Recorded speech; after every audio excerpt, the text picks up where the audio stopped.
ছেড়ে দিয়েছেন। দুইটা বউ ছিল, একটা বউ তালাক দিয়ে ইদ্দত পালন করিয়ে ওই মুহাজির ভাইকে বিবাহ করা দিয়ে জীবন যাপনের ব্যবস্থা করে দিয়েছেন।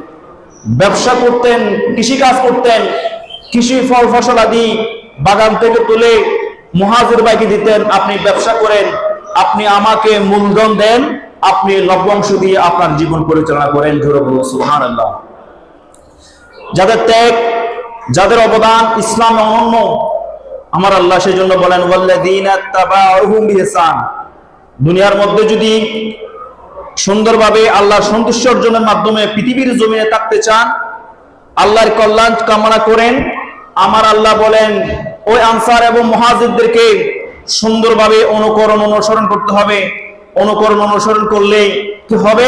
আমার আল্লাহ বলেন রাদিয়াল্লাহু আনহুম ওয়া রাদু আন ওয়া আ'আদ্দা লাহুম জান্নাতিন তাজরি তাহতিহা আল-আনহার খালিদিনা